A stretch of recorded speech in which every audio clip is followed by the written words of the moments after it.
안녕하셨어요. 오랜만에 뵙는 민트입니다. 지금 목이 살짝 잠긴 것 같은데요.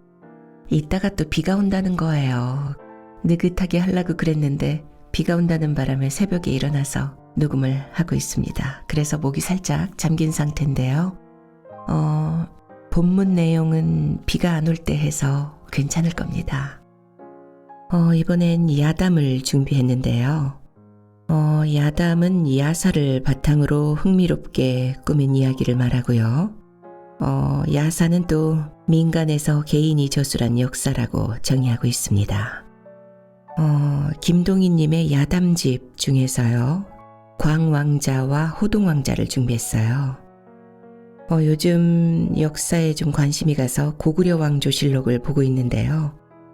마침 호동왕자 부분을 읽던 터라 반갑더라고요. 어렸을 때 텔레비전에서 인형극으로 본 기억이 나요. 호동왕자와 낙랑공주의 이야기였어요. 인형 손에 이렇게 막대기가 달렸죠. 그래서 그걸로 이렇게 움직이는데 굉장히 움직임은 뻣뻣했어요. 그런데도 그게 그렇게 재밌더라고요. 어렸을 때는. 이미 아시는 내용일 수도 있겠지만요. 옛날 이야기 듣는 기분으로 편안하게 들으시면 좋겠습니다. 실은 김동희님의 서라벌이라는 작품을 준비하고 있었어요. 제가 고구려 왕조 실록을 읽고 있다고 말씀드렸잖아요. 이 서라벌 작품이 고구려 왕조의 탄생부터 시작을 하는데요. 이 고구려 왕조 실록과는 좀 너무 다른 내용이 있어서 몇 시간 되는 녹음을 그냥 다 지웠습니다. 아무리 소설이라지만 역사 소설인데 족보가 좀 꼬일 정도가 되다 보니까요. 도저히 올릴 수가 없겠더라고요. 아무래도 시간이 지나면서요. 역사학자들의 더 정밀한 고증이 이루어져서 그런 게 아닐까 싶습니다. 꽤 길었는데 아쉽긴 해요. 광공자에서 광은 미치다라는 뜻이에요. 누가 미친 걸까요? 그리고 호동왕자에겐 어떤 사연이 있는 걸까요? 자, 그럼 함께 들어보겠습니다.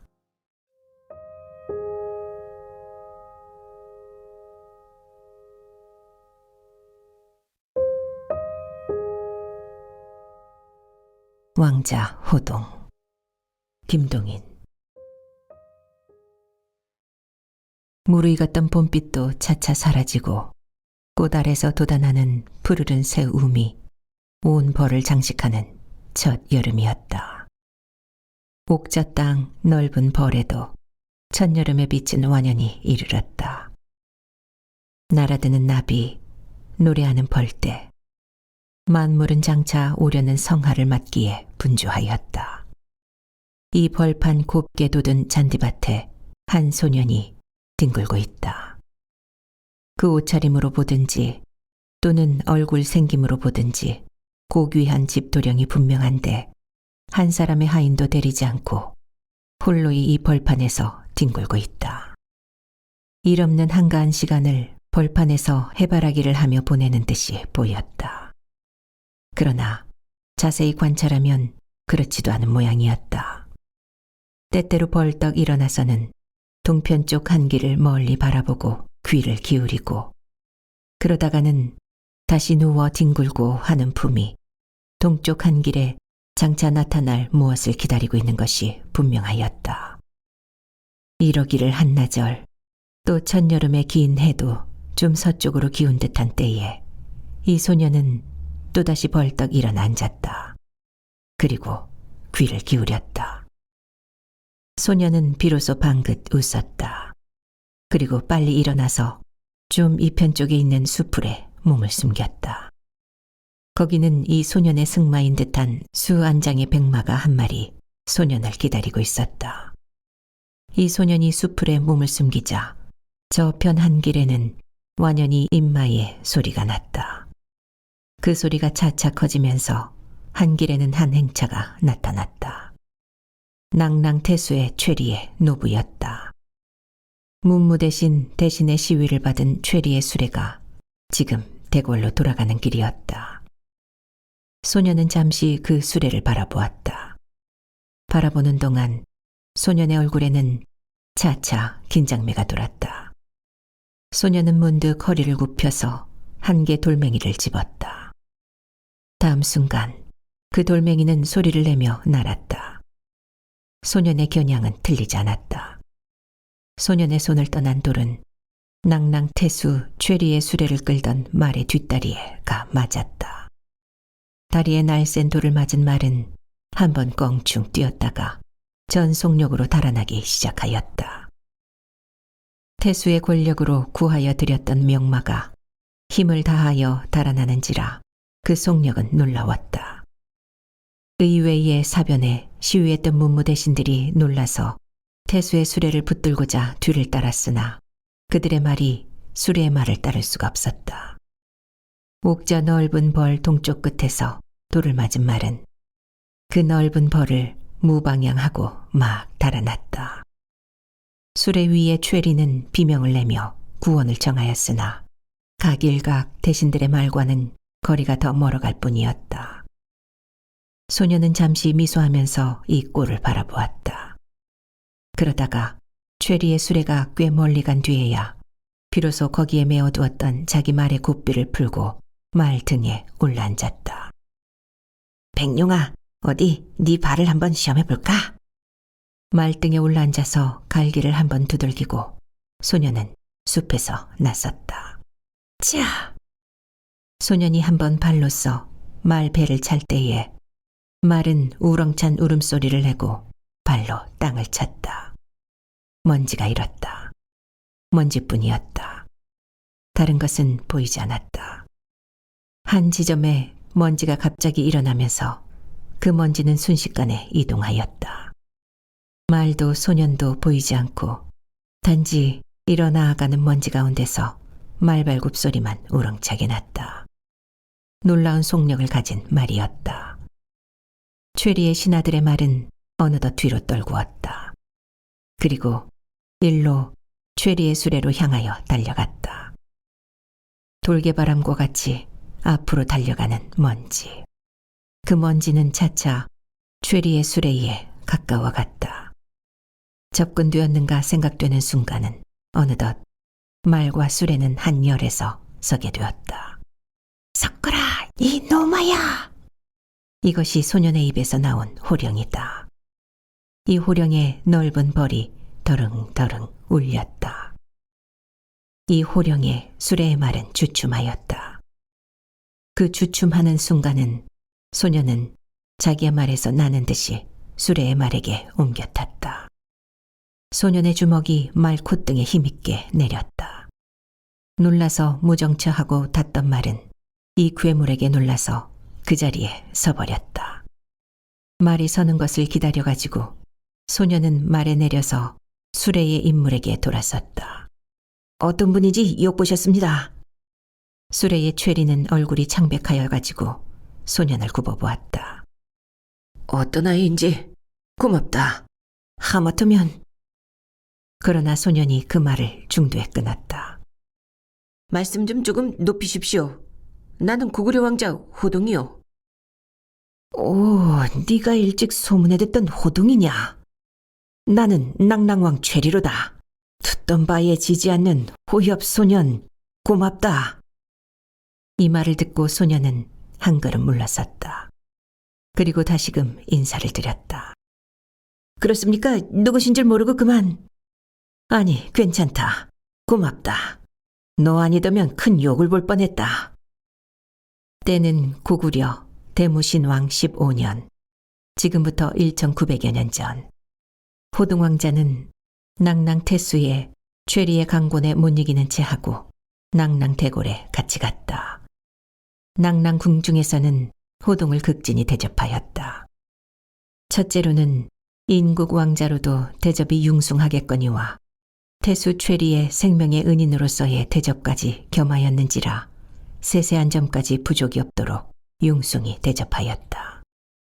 낭낭궁중에 머무르면서 세월을 보내는 동안 그 융숭한 대접에 표면으로는 만족한 듯이 지내는 호동왕자로 돼 속으로는 적지 않은 온회를 품고 있었다.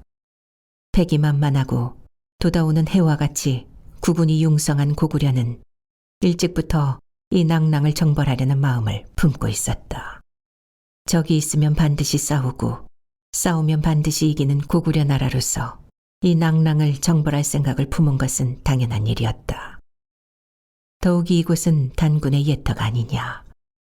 그러나 이 낭랑에는 신기한 북과 나팔이 있어서 적병이 내공하면 이 북과 나팔이 저절로 소리를 내어 장차 올 재변을 알리어서 방비케 하고 있는 것이었다. 그런지라 북과 나팔이 낭랑에 그냥 있는 동안은 아무리 고구려의 강병이라 할지라도 감히 침범할 생각을 못하고 있는 것이었다. 그러나 패기만만한 고구려로서는 또한 눈앞에 보이는 이 진찬을 그냥 침만 삼켜버릴 수가 없다.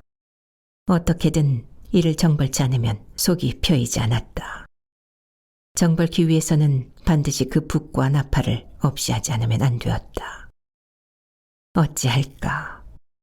정부와 온 국민이 낭랑의 북과 나팔을 없이 할 꾀를 생각하였다. 그러나 낭랑 정부에서도 국보를 좀 채 허술로이 간직할 까닭이 없었다. 대궐 창고에 깊이 감추어 두어서 웬만한 높은 대신들도 함부로 보기조차 힘들었다. 그렇다고 낭랑 정벌의 희망을 버려야 하나. 온 군신이 이 낭랑의 북과 나팔 때문에 고심하고 있을 때에 이 눈치를 안 왕자 호동은 몰래 아버님의 대궐을 빠져나왔다. 그리고 계략을 써서 낭랑 대궐에까지 국빈으로 들어오기는 되었다. 그러나 들어와서 틈 있을 때마다 살피고 탐지하여 보았으나 그 두 개의 신기는 어디 감추어 두었는지 알 길이 없다. 천년 세월하고 그냥 낭랑 궁중에 묵어 있을 수도 없다. 그러나 일껏 이곳까지 들어와서 목적을 이루지 못하고 귀국한다는 것도 일이 아니다. 힘 있는 것 살피고 알 수 있는 것 탐지하여 보았지만 그래도 알 길 없는 신기 은닉처 때문에 호동은 온회하였다. 일 없이 너무 오래 여기 있어도 도리어 의심을 살 터이니까 하루바삐 알아가지고 이것을 처치하지 않으면 안 될 것이다. 그러나 그 소재조차 알 수 없으므로 호동은 나날이 마음을 죄었다. 어찌하랴. 무위히 보내는 날짜는 흐르고 흘러서 어느덧 여름도 무르익었다. 그 어느 날 밤 호동은 또 밤이 깊어서 뜰에 내렸다. 소나무 향내 그윽히 코에 들어오고 올빼미 길게 우는 여름밤이었다. 어디 감추어 두었나. 있음직한 곳은 모두 뒤지어 보았다. 그러나 이 넓은 궁전에는 아직도 호동이 보지 못한 곳이 꽤 많았다. 밤마다 남의 눈을 피하여 샅샅이 뒤지는 호동은 이 밤도 또 북과 나팔의 소재처를 알아보려고 뜰에 나섰다. 차차 내전으로 들어갔다. 공주전 가까이까지 갔다. 가까이 가서 보매 밤도 으슥히 깊었는데도 공주전에는 아직 불빛이 보인다. 그리고 문을 열어 젖힌 전내에는 발을 통하여 침의를 입은 공주와 시녀 한 사람이 마주 이야기를 하는 모양이 보였다. 젊은 왕자는 문득 거기 호기심을 일으켰다. 그리고 발소리를 숨겨서 문 밖까지 가까이 갔다. 그때 문득 들리는 한마디의 말. 그것은 호동 왕자라는 자기의 이름에 틀림이 없었다. 깊은 밤 공주는 시녀와 함께 잠도 안 자고 자기 이야기를 하고 있는 것이 분명하였다. 아직 가신다는 말씀은 안 들립니다마는 이것은 시녀의 말이었다. 거기 공주가 응한다. 도리어 하루바삐 귀국하셔서 이 눈앞에 보이지라도 않으시면 이치우리라도 하련만. 그 뒤에는 한숨. 공주께서 그렇듯 마음 두시면 왜 나라님께 말씀드려서 연제의 연분을 안 맺으십니까? 배필로 부족할 바도 없는 터에. 그러나 어떻게 차마 말씀이야 드리겠느냐. 공주는 자기를 사모하는 것이 분명하였다. 호동은 잠시 숨어서서 이야기를 더 들었다. 들으면 들을수록 공주의 마음이 더욱 분명해진다. 이 나라의 국보를 찾으러 밤을 택하여 나섰던 호동 왕자는 이 공주와 시녀의 하소연을 듣는 동안 차차 마음이 산란하여져서 본시의 계획을 잊어버리고 한참 그들의 이야기만 듣다가 자기의 젖소로 돌아왔다. 젊은 왕자의 가슴은 산란하였다. 그 산란한 가운데서도 자기의 책무를 잊지 않은 왕자는 그 밤을 곰곰 생각한 뒤에 새로운 계획을 하나 세웠다. 즉, 궁주를 농락하자는 것이었다. 국보는 자기의 힘으로는 매우 찾기 힘들 뿐더러 더 찾다가는 혹은 발각이 될 위험도 있다. 그 위험을 피하고도 자기의 목적을 달하기 위하여 이 나라 공주의 마음을 농락하자. 그리하여 공주를 통하여 국보의 소재처를 알아보자. 꿩 먹고 알 먹을 새 계획을 세운 호동 왕자는 이튿날부터는 새로운 계획 아래서 일을 진행시켰다. 호동이라는 그의 이름이 증명하는 바와 같이 인물 잘나고 호협하고 용맹 있고 지혜 많은 이 왕자는 자기의 새 계획에 충분한 자신을 가질 수가 있었다. 수일 후 깊은 밤, 궁궐 후원에서 서로 몸을 의지하고 사랑을 속살거리는 한 쌍 남녀와 이것을 망보는 한 사람을 굽어본 자는 하늘 높이 뜬 달밖에 없었다. 그리고 매일 밤 이 한 쌍의 남녀는 그윽한 숲풀에서 송진의 향내를 달게 맡으면서 사랑을 즐겼다. 그리고 또 그로부터 며칠 뒤에는 공주는 자기 모후에게, 모후는 지 아버니 태수에게 이렇게 3단식으로 호동 왕자를 이 지방 사위로 맡기를 원하였다. 호동의 임무를 사랑하던 태수 최리는 쉽사리 이 원을 들어주었다. 몇몇 신하의 반대가 있기는 있었지만 고구려 왕자 호동은 드디어 낭랑왕의 부마로 가게 되었다. 병사를 지내 뒤에 이 세 부부의 의의는 침이 돌만치 좋았다.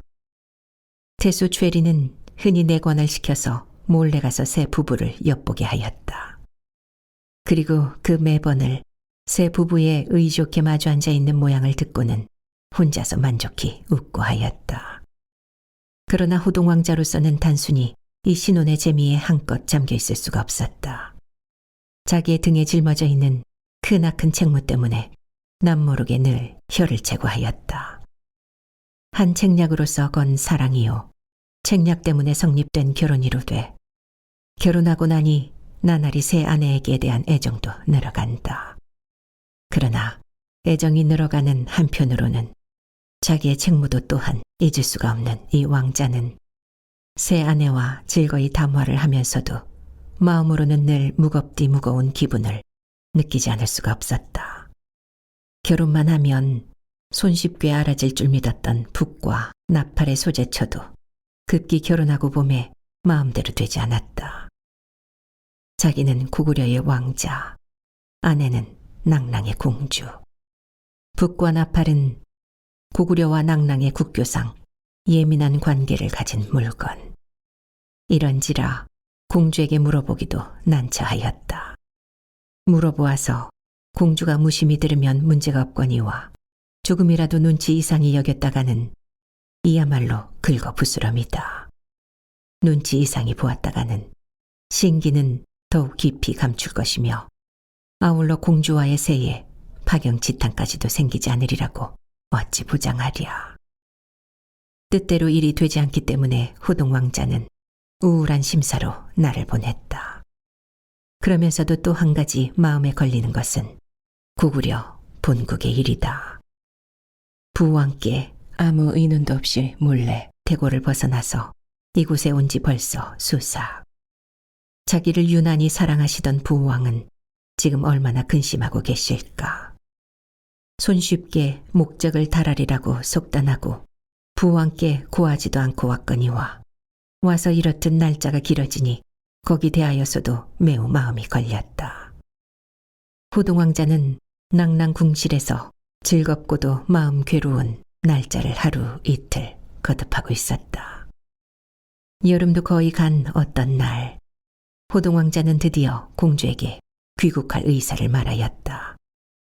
잠깐 귀국을 해야겠소. 이렇게 공주에게 말할 때에 공주는 깜짝 놀라서 왕자를 우러러보았다. 왜 갑자기 그런 말씀을 하세요? 갑자기가 아니라 그새 오래 혼자서 두고두고 생각해 보았소이다. 아무래도 잠깐 귀국을 해야겠소. 고국 생각이 나십니까? 생각도 물론 나지요. 그렇지만 그 고국 생각보다도 더 긴한 일이 있소이다. 그건 또 무엇이오니까? 다른 것이 아니라 공주와 내가 짝을 지은 지도 월여가 되지만 부왕께 구하지 못한 것은 공주도 아는 바가 아니오. 우리나라 법에 아버님의 허락이 없으면 내외가 되지 못하는 법이 외다. 지금 결혼한 지 월여.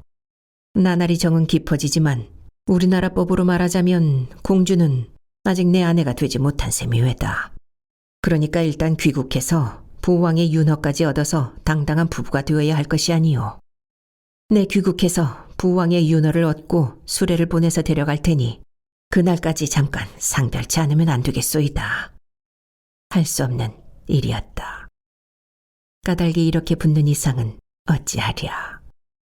공주도 하루 바삐 시아버님의 허락까지 얻고 당당한 고구려 며느리로 고구려 대궐에 들어가야 할 신분인 이상은 말릴 수가 없었다. 지금의 상별은 서럽지만 이 상별은 임시요. 장차 영구히 고구려 며느리로서의 자리를 준비할 상별이라 하면 어서 바삐 왕자를 보내서 윤허를 얻고 싶었다.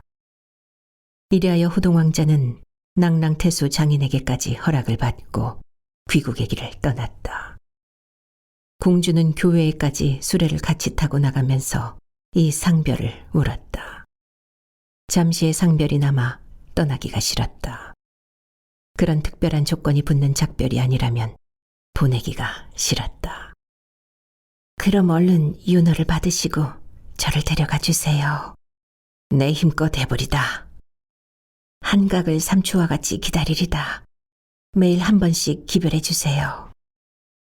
책무가 중하지 않다면 왕자로서도 이별하기 싫었다. 그러나 적지 않은 책무를 진 왕자는 이별을 이별로 여기지 않고 교회에서 공주와 작별하고 말에 채찍질하여 정다운 고국으로 돌아왔다. 부왕과 대신들의 환영은 굉장하였다. 오래 소식이 없이 종적 감추었던 왕자가 무사히 돌아왔는지라 온 나라는 들어서 이 왕자의 무사와 건강을 축하하였다. 그새 올해 어디가 있었느냐, 퍽 근심했다. 간곡한 부왕의 이 사랑의 말에 호동왕자는 쓸쓸히 머리를 숙여 절하였다. 나라님, 그간의 소신의 행적에 관해서는 아직 주상할 수가 없사옵니다. 소신 생각하는 바가 있사오니 아무 하문도 마옵시고 소신이 나라님께 주상하는 날까지 기다려 주시옵기를 바라옵니다. 이렇게 왕자는 아뢰었다. 왕도 왕자의 심려와 담호를 짐작하는지라 무슨 적지 않은 곡절이 있을 줄 알고 다시는 연유를 묻지 않았다. 그리고 왕자의 입에서 연유를 말할 날이 올 것을 고요히 기다리고 있었다. 낭랑공주에게서는 나날이 기별이 왔다. 사모하는 정에 타는 마음, 구구절절이 불타는 듯한 글이 하루 한 번씩 이르렀다. 그리고 그 편지마다 부왕의 윤허가 났는지 물어보는 그 투로서 공주가 얼마나 초조해하는지는 알 수가 있었다. 그러나 왕자는 일절 회답을 안 하였다. 마음에 깊은 계교를 품고 있는 왕자는 공주의 사랑의 글을 볼 때마다 젊은 마음에 타오르는 정열은 공주에게 지지 않았으나 한 글자의 회답도 안 보냈다. 왕자에게서 회답 못 본 공주는 마음을 진정할 수가 없는 모양이었다. 편지의 연정은 나날이 더 맹렬하게 갔다. 한자의 회답도 없는 왕자를 나무라는 언구도 많이 있었다. 애타는 그 꼴, 초조해하는 모양을 눈앞에 서원히 보면서 그 공주에게 못하지 않게 자기 마음도 애타고 초조하였지만 왕자는 그냥 한자의 회답도 보내지 않았다. 이리하여 한 달, 공주의 편지가 이젠 나무란 분으로 차게 된 뒤에 왕자는 비로소 처음으로 공주에게 편지를 보냈다. 그새 한 달을 날마다 던지신 옥피를 하나도 남김없이 보았나이다. 생의 마음 공주도 아는지라 생인들 왜 한자 글호를 공주께 올릴 마음이야 간절치 않았으리까. 그러나 생 좀 번민하는 바가 있어서 아직도 굴어를 올리지 못하였사오니 널리 용서해 주시기를 바라나이다. 그날 공주와 작별하고 귀국하온 이래 오매불망의 이 마음이야 어찌 공주에게 지릴까. 하루바삐 부왕의 어윤을 얻어서 100일 아래 공주를 모셔올 날을 나날이 기다렸나이다. 그러나 아직껏 부왕은 윤허하지 않으시오며 매우 어려운 조건을 내어 것이므로 생은 그 조건을 참아 공주께 알릴 수도 없고 일은 뜻대로 되지 않아서 지금껏 미름미름 굴어를 밀어온 것이 오늘날까지 이르렀나이다. 그동안 생은 전력을 다하여 부왕의 어의를 돌이켜보아서 부왕의 윤허를 얻은 후에 회부를 공주께 알리려 한 것이 부왕의 어의는 좀채 돌리지 않고 공주의 힐책은 나날이 심해가므로 뜻에 없는 붓을 오늘 들었나이다. 이 흉보를 적지 않을 수 없는 생의 손을 생은 스스로 끊고 싶소이다. 부왕의 어이 이렇듯 견고하옵고 그 조건은 생으로서는 차마 공주께 진언할 바가 못 되오니 이를 어찌하리까. 생은 스스로 결심한 바가 있나이다. 부왕의 불허하시는 우리의 연부는 차생에서는 이를 도리가 없사오니 차생 연부는 깨끗이 있고 내생에서나 차생의 미진한 인연을 다시 즐길 밖에는 도리가 없을까 하나이다. 공주여, 내내 안녕하시옵소서. 차마 잊을 수 없는 공주를 잊지 않을 수 없는 이 환경을 생은 무한히 저주하나이다. 이 편지에 대하여 공주는 즉시로 회답하였다. 부왕의 조건이라는 것이 무엇인지는 모르지만 만약 들어드릴 수 있기만 한 것이라면 무엇인들 거리끼리까. 이미 삼생을 맹세한 양이님에 감춤 없이 서로 마음을 알리어 어떻게든 최상의 결과를 얻도록 노력하여 보십시다. 하는 편지였다. 호동왕자는 또 회답을 썼다. 조건이라는 것은 다른 것이 아니라 귀국의 비장에 둔 북과 나팔에 대한 것이 왜다. 그 북과 나팔은 고구려와 낭랑의 국교에 커다란 암영을 던지는 자로서 그런 것을 귀국에서 비장에 두었기 때문에 고구려는 늘 귀국을 경계하지 않을 수 없고 경계를 하려면 서로 적의가 생기는 것이요. 적의가 있으면 언제든 폭발할 날이 있으니 이런 근심이 있는 나라의 공주를 본국 왕자비로 맞아오기가 매우 힘들다 하는 것이 부왕의 의견이 왜다. 그런지라 그 북과 나팔만 없어지면 양국의 국교도 친선하여질 것이며 친선한 이상은 혼인쯤은 이 편에서 도리어 청이라도 하겠지만 그 국교상의 방해물이 존재하기 때문에 친선치 못하겠고 친선치 못함에 혼인도 못한다 합니다. 그러나 북과 나팔은 귀국의 국보로서 이것은 절대로 처치를 할 수 없는 보물이니 어찌하리까. 이러므로 공주와 나와는 도저히 즐거운 장래를 볼 수가 없소이다. 이런 의미의 회답이었다. 그로부터 수일 후 공주에게서 다시 온 편지를 보고 호동왕자는 눈물을 흘렸다.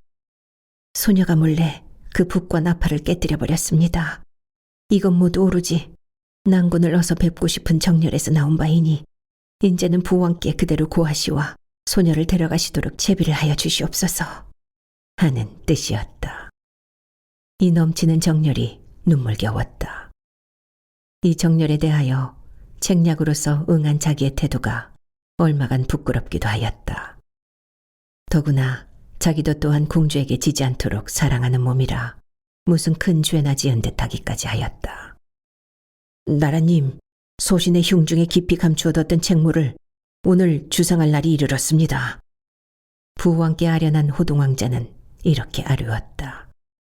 그는 과거 반개년 동안에 그의 행한 일과 그의 온회를 죄에 털어서 부왕께 아뢰었다. 낭랑을 정벌기 위하여 그 나라의 북과 나팔을 없이 하려고 꾀를 써서 태수의 신임을 사던 일을 비롯하여 낭랑공주와 결혼케 된 사유며 드디어 지금 초지가 관철되어 낭랑에는 이젠 북과 나팔이 없어졌다는 사실을 죄에 아뢰었다. 성사 여부를 추측이 어렵사와 아직 상주치 못하고 유예하는 터이옵니다. 이 상주를 듣고 한참을 묵묵히 생각하던 왕은 드디어 입을 열었다. 반갑기는 반갑다. 그러나 너는 이 뒤 공주를 어떻게 하려느냐? 왕자는 대답지 못하였다. 마음에 먹은 바 생각은 있지만 그대로 복주할지 어쩔지 주저하였다. 아녀자를 농락한 내 책임은 어찌하려느냐? 재차 왕은 물었다. 왕자는 잠시 더 있다가 대답하였다. 나라님, 만약 낭랑의 신기를 없이 한 것이 군국의 공이 된다 할진대 소신은 나라님께 공에 대한 상사를 청할 권리가 있을 줄 아옵니다. 낭랑공주 또한 소신과 아울러 나라님께 그것을 청할 권리가 있는 줄 아옵니다. 그 권리를 주장하올 심산이옵니다. 무엇을 청구할 테냐? 공주를 나라님의 자부로 불러주시기를 단언하올 심산이옵니다. 왕의 엄한 용안 아래로 미소가 스치고 지나갔다. 그래야 한다. 공도 공이려니와 아무리 나라를 위해서라도 아녀자의 정을 농락한 비열한 자가 돼서는 못 쓴다. 내 소청 미리 승낙한다. 이 성지에 왕자는 강업하였다. 비밀리에 낭랑 정벌의 군사를 일으키노라고 고구려 조야는 물끌듯 하였다. 이 정벌군의 통수권을 받은 호동 왕자는 일변 군사를 정돈하는 한편으로는 좀 조용한 때마다 혼자서 생각하고는 탄식하고 하였다. 어리석지 않은 공주임에 자기 나라의 북과 나팔이 어떠한 가치를 가지고 있는 것인지를 물론 알 것이다. 그 가치를 알면서도 능히 그것을 깨뜨려버린 크나큰 공주의 애정에 감격하지 않을 수가 없다. 이 애정을 장차 무엇으로 보답하나. 지금 자기는 군무에 바쁘다. 그 군무라는 것이 즉 공주의 나라를 정벌하려는 것이다. 그의 애정에 대한 이 반격. 이 점을 생각하면 마음이 언짢다. 스스로 부끄러웠다. 더구나 만약 낭랑의 자기 나라 보배가 깨어진 것을 발견하는 날에는 제 화가 공주의 몸에도 미칠는지도 알 수 없다. 이런 모든 위험을 무릅쓰고 나라를 반역하고까지 오직 사랑에 살려는 공주의 심경을 생각할 때에 거기에 대한 커다란 책임까지 느끼지 않을 수가 없었다. 공주여, 그대의 나라가 장차 멸망할 것, 이것은 천명이니 어찌할 도리가 없으리로다. 천명에 쫓아서 그대의 생국은 비록 망한다 하나 장차 고구려의 왕자비로서의 그대의 개인적 영예는 그대의 머리에서 백일자 없도다. 그대가 아버지의 나라를 배반함으로써 낭랑의 공주의 지위에서는 떨어진다 하나 장차 고구려 왕자비의 지위에서는 그대를 떨굴 자 없도다. 자, 어서 군마를 모아가지고 낭랑으로 가자. 나라를 위한 거사여, 겸하여 나 개인의 경사를 위한 진군이로다. 이리하여 군사를 급급히 모아가지고 호동 왕자는 낭랑 정벌의 대군을 이끌고 용감히 고구려를 떠났다. 영한 북과 나팔이 이미 없어진 낭랑에서는 고구려 정벌군이 낭랑 성하에 이르기까지 이를 알지도 못하였다. 온 낭랑이 태평의 꿈에 잠겨 있을 때에 호련히 고구려 군마의 요란한 소리는 이 안일한 백성의 간담을 서늘케 하였다. 이런 변란이 있으려면 먼저 북과 나팔이 저절로 울어줄 터인데 그런 전조도 없이 갑자기 고구려 군사가 이르렀는지라 낭랑 조야는 낭패하였다. 낭패하여 신기를 찾아보매 웬일인지 신기는 깨어져 나갔다. 이것으로써 승부는 벌써 결정된 셈이다. 신기가 깨어졌는지라 낭랑 장졸은 벌써 기운이 꺾였다.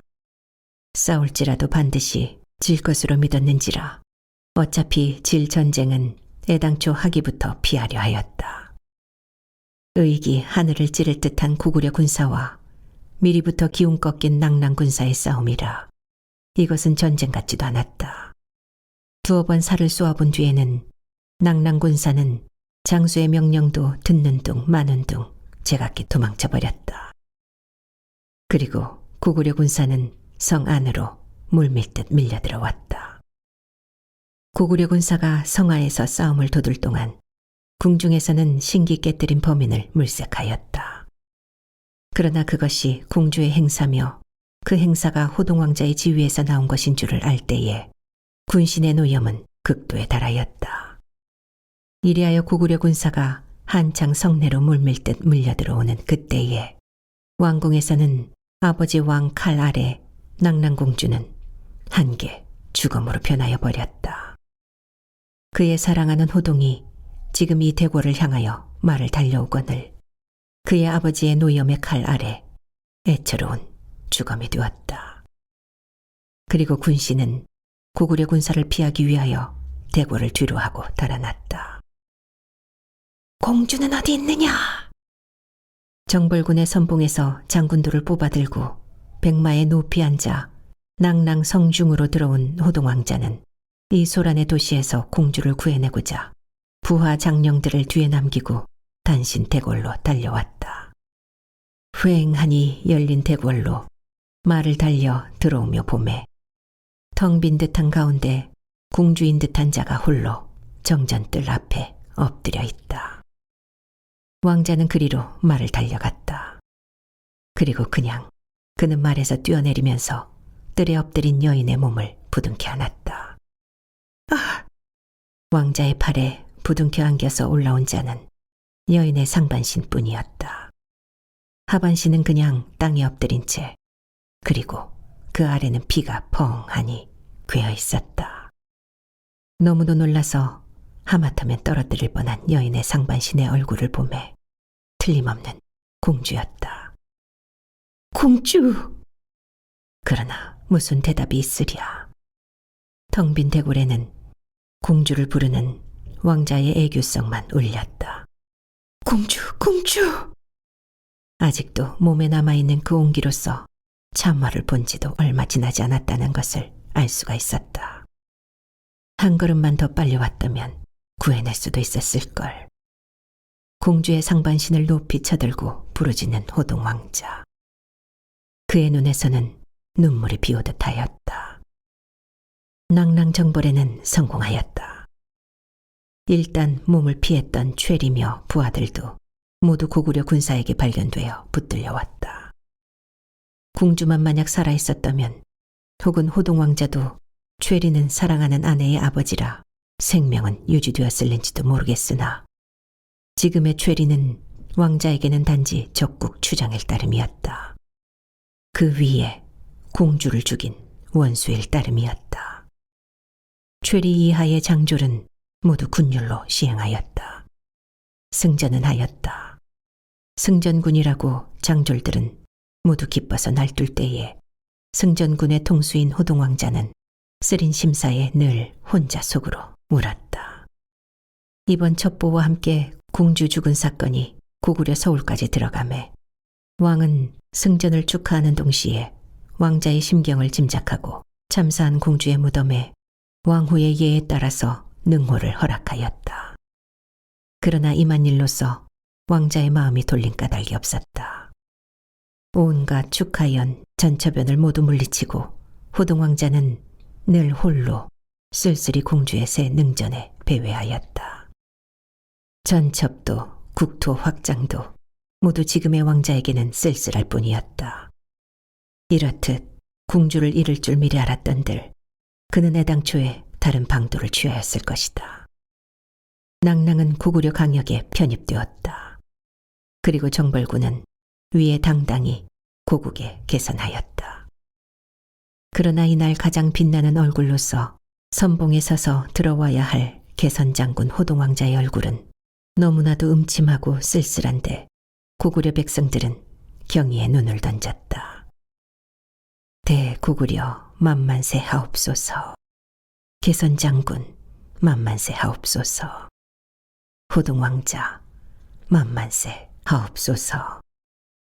온 백성의 환호성을 듣는지 마는지 개선장군은 맥없이 백마에 몸을 싣고 얼굴을 가슴에 깊이 묻고 마치 패전지장과 같이 대궐로 들었다.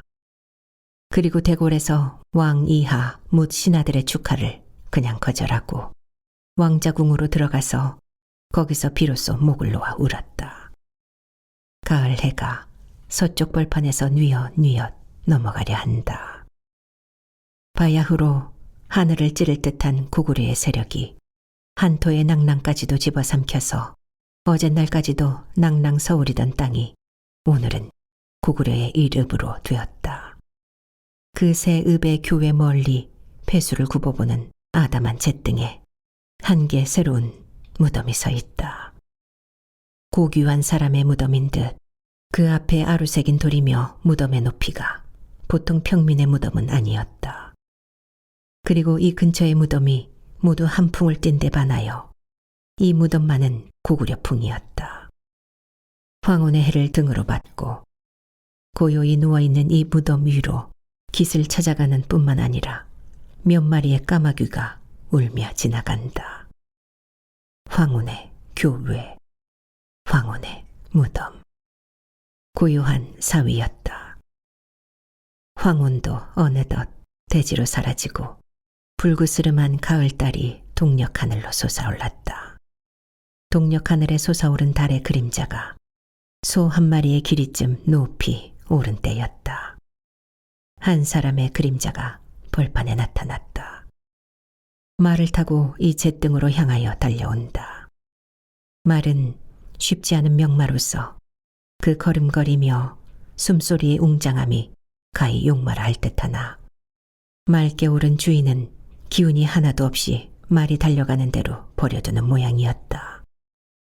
그러나 말은 이 길에 익은 듯 일직선으로 무덤을 향하여 달려온다.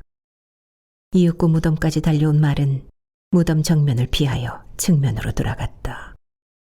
그리고는 마치 다 왔다는 것을 주인에게 알리려는 듯이 발로써 땅을 긁으면서 한번 우렁차게 울었다. 말 주인은 말에서 내렸다. 말을 그곳에 버린 채 무덤의 정면으로 돌아왔다. 돌아와서는 무덤 앞에 묵묵히 서 있을 뿐이었다. 아무 말도 없이 머리를 푹 가슴에 묻고 있는 그의 두 눈에서는 눈물만이 비오듯 하였다. 한각경을 아무 말도 없이 서 있다가 그는 도로 말께로 돌아갔다.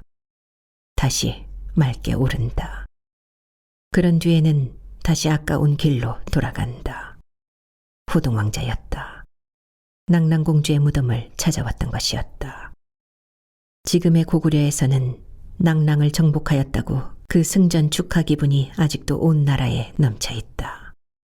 그러나 호동왕자의 가슴은 쓰리고 아프고 적적할 따름이었다. 자기는 전승장군, 말하자면 이 승리를 가장 기꺼워하여야 할 것이다. 그러나 낭랑 영토를 얻은 것과 동시에 가장 사랑하는 공주를 잃어버린 왕자는 마음이 조금도 기쁘지를 않았다.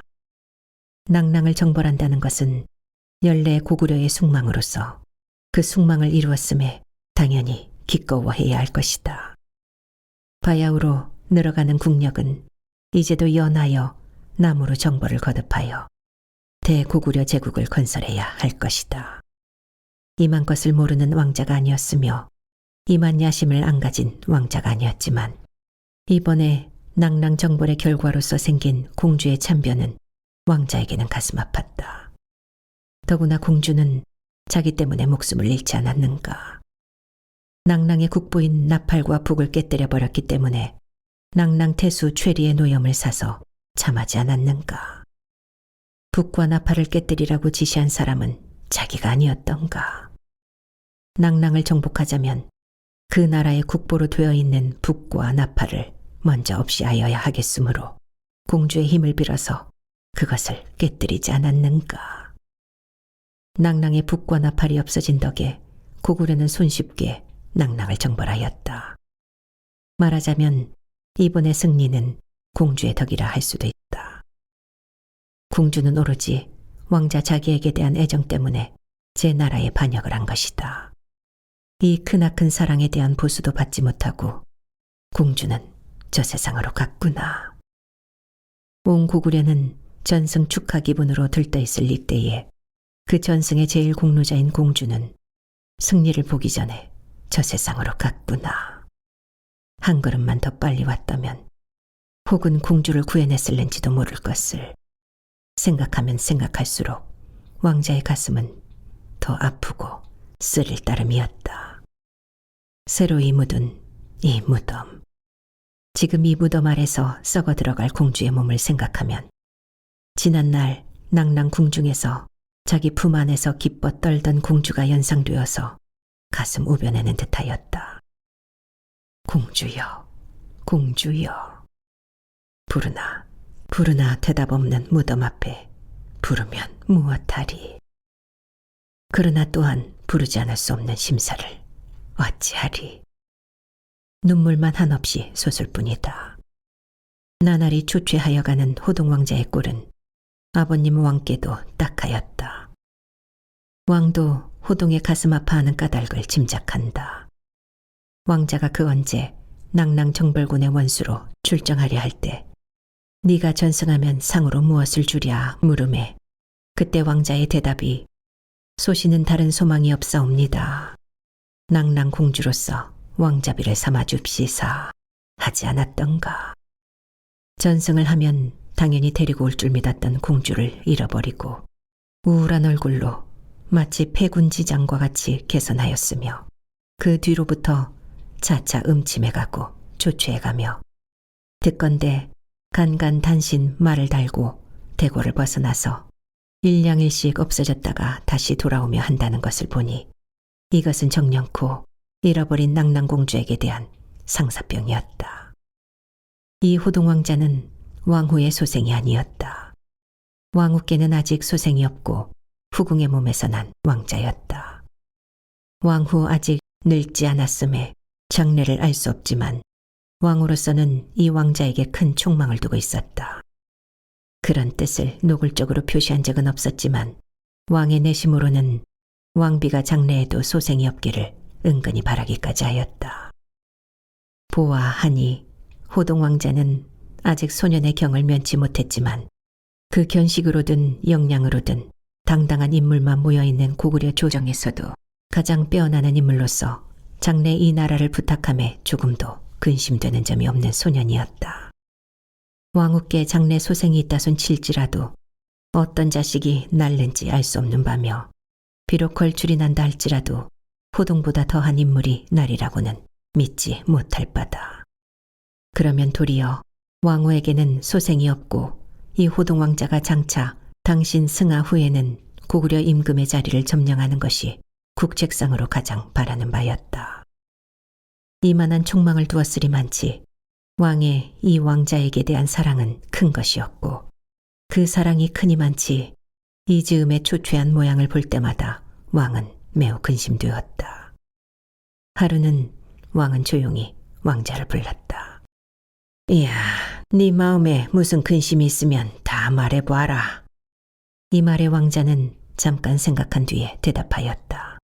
소신께 무슨 근심이 있사오리까? 아니로다. 근심이 없으면 왜 이렇듯 초췌하였겠느냐. 마음에 있는 바를 다 말해라. 왕자는 묵묵해 있었다. 묵묵해 있는 동안 그의 눈에서는 다시 눈물이 쏟아졌다. 나라님의 총애하시는 소신이 없고 일국의 왕자이 없고 전승장군이 없고 이 백성이 사랑해주는 소년 귀인으로서 소신께 무슨 근심이 있사오리까? 다만 왜 그러운지. 흐르는 눈물 아래서 계속하는 말. 적적하옵니다. 가을철이라 그러하온지. 좀 마음을 괴활히 먹어보면 어떠냐. 노력해왔습니다. 말을 달려보았습니다. 활을 쏘아보았습니다. 사냥을 하여 보았습니다. 그렇지만 왕은 한참을 물끄러미 사랑하는 왕자의 얼굴을 굽어보았다. 왕자에게도 커다란 단식이 나왔다. 나라님, 왜 그러느냐? 나라님 소신께 수유를 주십소서. 수유? 얼마 동안이나? 영구히. 왕은 눈을 크게 하였다. 영구히. 나라님, 소신은 왜 그러운지 세상 만사가 귀찮고 깊은 산에 들어가서 도나 닦으며 일생을 보내고 싶습니다. 그게 무슨 소리냐? 너를 보내고는 내가 견딜 듯 싶으냐? 나는 참는다 할지라도 고구려 백성들이 가만히 있을 듯 싶으냐? 온 국민의 촉망이 네 어깨에 있는 줄 너도 알 것이 아니냐? 용맹한 왕자, 전승장군으로서의 호동의 선망은 왕의 깨침이 아닐지라도 자기가 잘 알고 있는 바다. 그러나 그 모든 영예가 왕자에게는 귀찮고 시끄러울 따름이었다. 그래도 백성의 말썽까지 어떻게 모면한다 할지라도 장차 이 나라를 누구에게 부탁하겠느냐? 아예 그런 생각은 말아라. 부왕의 간곡한 말 가운데서도 가슴이 뜨끔하였다. 지금의 부왕의 말의 뜻은 장차 자기를 태자로 책봉하려는 의향인 모양이었다. 지금 왕자라는 이 자리로 귀찮거늘 태자의 자리를 어떻게 감당하나. 왕은 이 왕자의 쓸쓸해하는 심산을 얼마간이라도 위로하고자 나라의 1등 여학들을 뽑아서 왕자궁으로 보냈다. 어느 날 호동왕자가 역시 의로운 심사로서 뜰에 떨어지는 낙엽을 바라보고 있을 때에 호련히 여학에 울리는 요란한 음악의 소리가 났다. 왕자는 깜짝 놀랐다. 왕자궁에는 여학이 없었거늘 웬 셈인지 알 수 없었다. 그러나 멀지 않은 곳에서 나는 것을 보니 이 왕자궁 내에서 나는 것이 분명하였다. 시녀를 불러서 물어보고 왕자는 비로소 부왕이 자기를 위로코자 보낸 여학인 줄 알았다. 왕자는 부왕의 이 일이 고맙기는 하였다. 그러나 자기의 구슬픈 심사와는 반대되는 흥성스런 음악이 도리어 왕자에게는 귀찮았다. 잠시 앉아서 듣기 싫은 음악에 귀를 기울여도 보았지만 종래 참지 못하여 몸을 일으켰다. 머리를 가슴에 푹 묻고 나가는 왕자. 왕자가 왕자궁 문 밖까지 나가매 음악은 싱거운 듯이 제 혼자 끙개져 버리고 버석거리는 낙엽 소리만 어수선하였다. 왕자궁을 나선 호동왕자는 차차 대궐 후원으로 돌아갔다. 낙엽으로 한 벌 덮인 후원. 낙엽이 비오듯 하는 사위. 성기 줄기만 남은 늙은 나무들에는 가지 끝에 아직 떨어지지 못한 잎이 두세씩 달려있을 뿐 천하는 만추에 잠겨 있었다. 그 성기한 나무 줄기 틈으로는 누런 가을 햇빛이 기운 없이 내리비치고 있다. 푹푹 발이 빠지는 낙엽을 밟으면서 왕자는 천천히 발을 뒷동산으로 옮겼다. 동산 마루터기까지 올라가서 왕자는 이마에 손을 대고 한없이 서남쪽 하늘을 바라보았다. 멀리 보이지 않는 서남쪽에는 낭랑공주의 무덤이 있는 것이었다. 탄식과 함께 좌우 뺨을 흐르는 눈물을 씻을 생각도 않고 무한히 왕자는 등산 마루터기에 서서 남쪽 하늘만 바라보았다. 가을 해 바야흐로 떨어지는 서남쪽. 얼마 전까지도 낭랑 영토. 이것이 지금은 자기네 영토가 되기는 되었다. 허나 이것을 자기네 영토를 만들기 위하여 공주는 저 세상으로 간 것이 아닌가. 그것은 첫 겨울 어떤 날이었다. 그날도 후더덕 대궐을 벗어나서 왕자는 또한 말을 달려 공주의 무덤까지 가서 한참을 통곡을 한 뒤에 또한 맥없이 서울로 돌아왔다. 돌아온 때는 벌써 밤이 깊었다. 첫 겨울. 낮에는 그래도 아직 그다지 춥달 수도 없지만 밤이 들어서는 꽤 추워졌다. 그러나 추위조차도 감각지 못하고 망연히 대궐로 돌아온 왕자는 말을 버리고 무거운 걸음으로 왕자궁으로 향하였다. 향하여 가다가 그는 시야 한편 끝에 화광이 보이므로 문득 그리로 한순간 가하였다. 불빛이 어른거리는 곳은 내전 왕후궁이었다.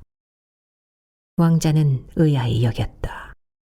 밤도 이미 깊고 그 위에 날씨도 꽤 서늘한데 왕후궁 뜰에 불 그림자가 어른거리는 것이 수상하였다. 왕자는 잠시 의아하여 그것을 바라보다가 왕후궁 쪽으로 발을 옮겼다. 거의 가까이 이르렀다. 봄에 기괴한 일이었다. 왕후궁 뒷모퉁이에 단을 하나 두었다. 단에는 제구가 놓여 있었다. 그리고 무녀가 그 앞에서 무슨 축원을 드리고 있고 그 위에 더 수상한 것은 이 추운 밤에 왕후까지 시녀 몇을 데리고 나와서 그 앞에 꿇어 앉아 있는 것이었다. 호기심이라기보다도 의심이 덜컥 난 왕자는 발소리를 감추어 가지고 더 가까이 갔다. 가까이 감에 차차 명료히 들리는 무녀의 기원성. 호동이에게 천사를 내려주십사. 다른 모든 말은 들리지 않았다.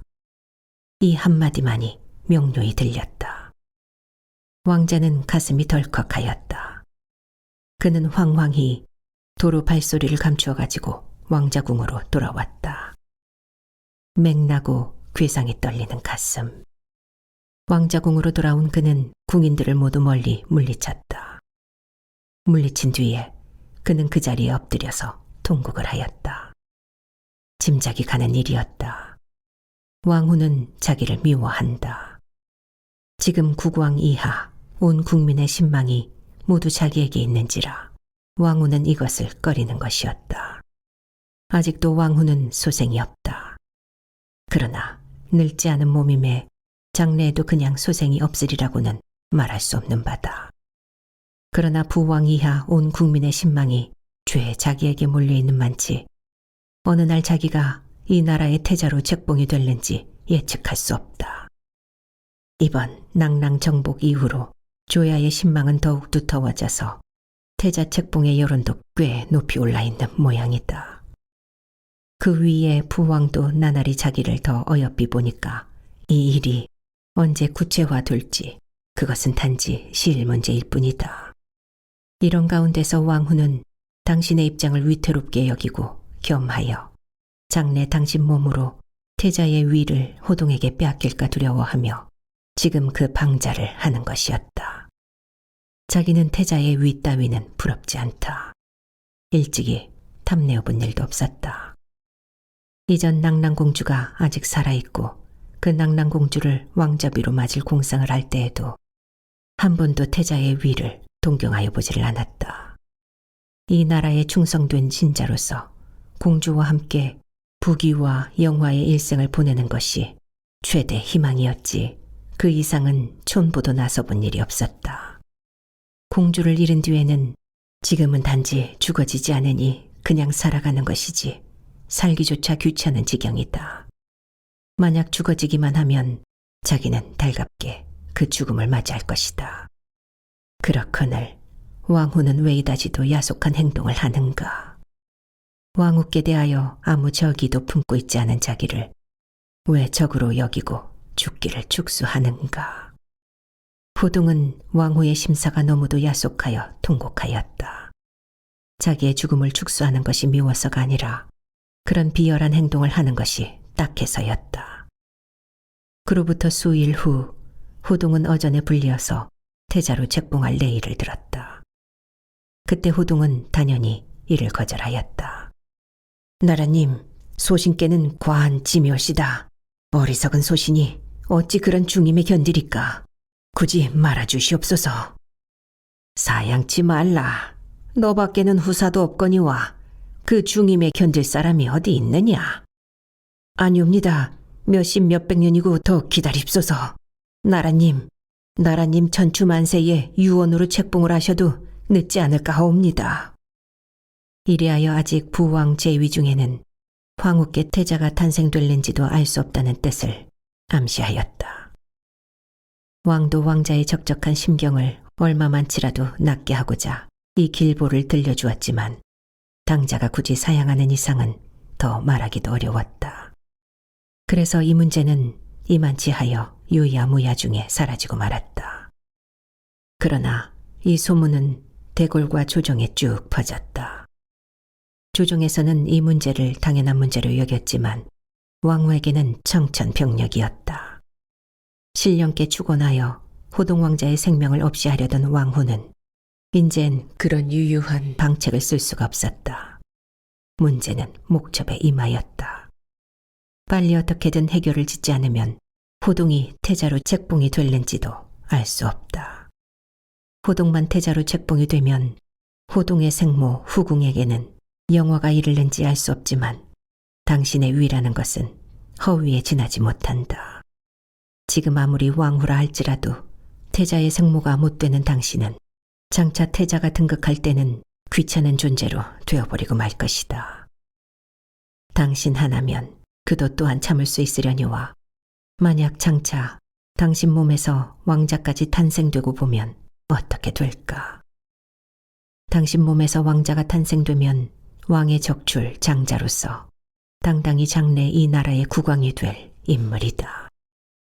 그러나 탄생되기 전에 호동이 태자로 책봉되면 장래 당신 탄생의 왕자는 왕의 서자 때문에 그 위를 빼앗길 것이고 그대로 대대로 몇십 대 몇백 대를 내려갈지라도 가련한 존재로 될 것이다. 이 점을 생각할 때의 왕후는 이 일을 그냥 둘 수가 없었다. 그러나 어찌할까? 당신은 아직도 왕자를 탄생치 못하였다. 탄생치 못했을 뿐더러 수태치도 못했다. 아직 수태도 안 된 장래 왕자를 위하여 호동을 태자로 책봉치 못하게 할 수는 없다. 그 위에 군신간의 신망이 그만치 두터운 호동을 핑계 없이 태자로 책봉치 말랄 수도 없는 노릇이다. 그러면 어찌하나. 이제는 천년 세월하고 신령의 축원이나 하다가는 대사를 그르칠 염려가 있다. 좀 더 바삐 서두르지 않을 수가 없었다.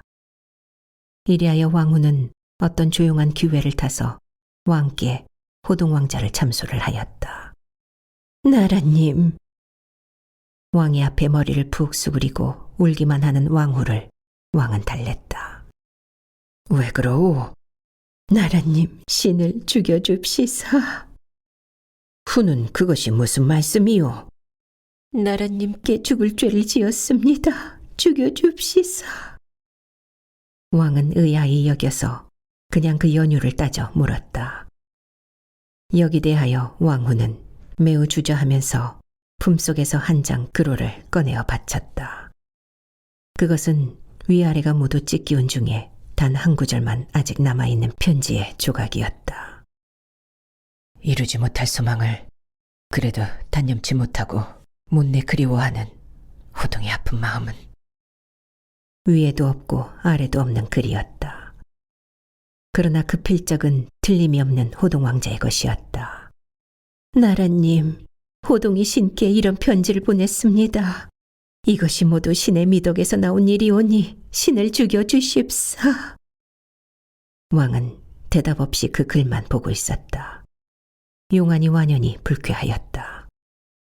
이것을 나라님께 아뢰자니 나라님께서는 호동을 믿으시는 터라 도리어 신을 의심하실 것이 없고 이 편지를 받은 뒤 반삭을 혼자서 번민하였습니다. 그러나 여전히 대답 없는 왕. 불쾌한 표정은 점점 더 농후하여 갔다. 믿으려니 믿기워지지 않는 일인 동시에 믿지 않으려니 안 믿을 수도 없는 일이다. 이 달필의 필적은 틀림이 없는 호동의 것으로서 위필은 절대로 아니다. 그러나 호동의 인격으로서 능히 이런 일을 할까? 이튿날 왕자는 부왕의 앞에 불리웠다. 이야, 네, 왕후는 내게 어떻게 되는 분이냐? 무후 되시는 분이옵니다. 대답은 하였다. 그러나 왕의 너무도 엄한 용안에 호동은 깊이 의아히 여기지 않을 수가 없었다. 아직껏 자기에게 이렇듯 엄한 표정을 보인 일이 없는 부왕이었거늘. 왕은 호동의 대답을 듣고 휑하니 무슨 종이 조각을 하나 호동의 앞으로 던졌다. 허리를 굽혀 그것을 들어 펴보니 그것은 자기가 낭랑공주를 너무도 사모하는 나머지에 종이 조각에 그 심사를 그적거리다가 찢어버린 부스러기였다. 호동의 얼굴이 화끈거렸다. 부왕께 자기의 심경을 고백하려 하였다. 그러나 영리한 왕자는 즉시 다른 생각이 나서 그것을 중지하였다. 왕은 아까 자기에게 왕후의 일을 물었다. 그런 뒤에 이 종이를 자기에게 보였다. 그러면 이 종이는 필시 왕후와 무슨 연결이 있는 것이다. 이렇게 생각할 때의 호동은 이 편지의 속임수를 통찰하였다. 동시에 그 어떤 겨울밤 자기에게 천사를 내려달라고 신명께 빌던 왕후의 모양이 서원히 보였다.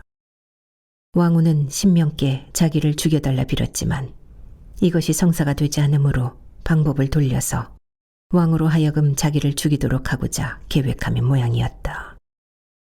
이 이면의 전폭을 통찰하자 왕자는 그 자리에 넙적 엎드렸다. 나라님, 소신망령이 나와 구줄죄를 지었습니다. 흐르는 눈물, 떨리는 가슴으로써 부왕께 이렇게 복죄를 하였다.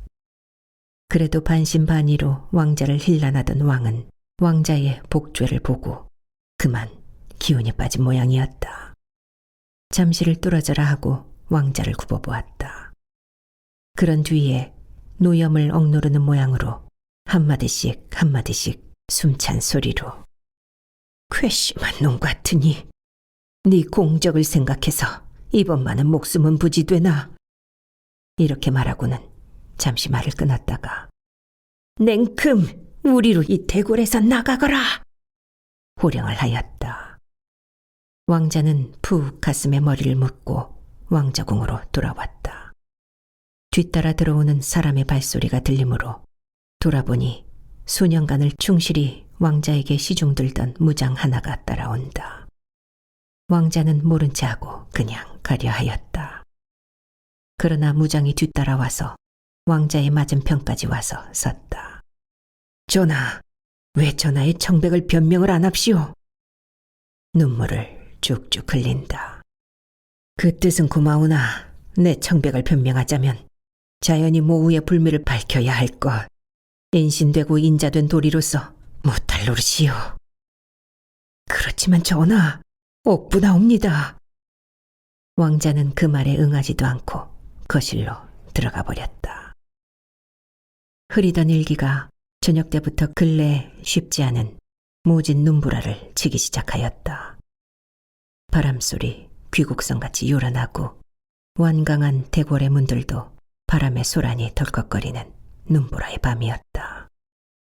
충실한 무장은 밤중에 깨어서 왕자의 거처하는 곳이 춥진 않은가 하고 몰래 가서 엿보았다.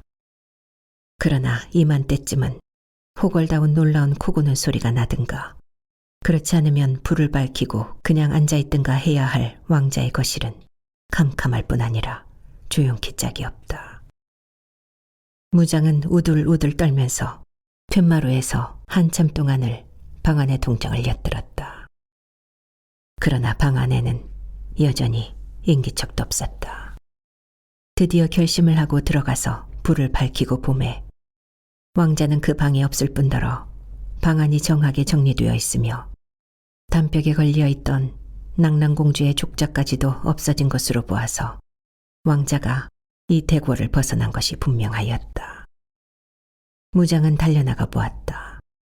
왕자의 애마까지도 없어졌다. 그러나 무서운 눈보라에 쌓여서 왕자의 간 자취는 알아볼 바도 없다. 대궐을 벗어난 왕자는 품에 사랑하는 공주의 족자를 품은 채로 눈보라를 무릅쓰고 애마를 달려서 공주의 무덤으로 향하였다.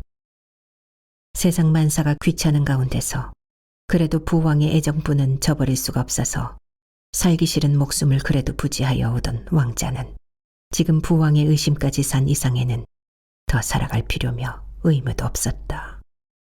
그럴진데 사랑하는 공주가 있는 나라로 자기도 가서 이 생에서 못다한 재미를 내 생에서라도 보기 위하여 최후의 길을 눈보라를 쓰면서 낭랑을 향하여 말을 달리는 것이었다. 일양, 내복. 긴 겨울도 어느덧 지나가고 따스러운 양춘이 이르렀다. 북극 고구려에 두껍게 쌓였던 눈도 봄의 따스한 볕에 녹아서 그림자가 열버갔다. 그 두껍던 눈이 차차 열버감에 따라서 눈 아래 감추었던 만물이 세상의 표면에 나타날 때에 낭랑공주의 무덤 위에 한 개 새로운 시체가 봄의 대지 위에 나타났다. 에마 홀로이 돌아오고 그 주인은 종적이 사라졌던 호동왕자의 주검이었다. 수일 후 온 고구려 백성의 조상 아래 이 왕자의 시체는 공주와 합장을 하였다. 해로는 못하였지만 동혈은 한 왕자와 공주의 무덤에서 사시 고구려 백성의 애모의 향 연기가 끊어지는 날이 없었다.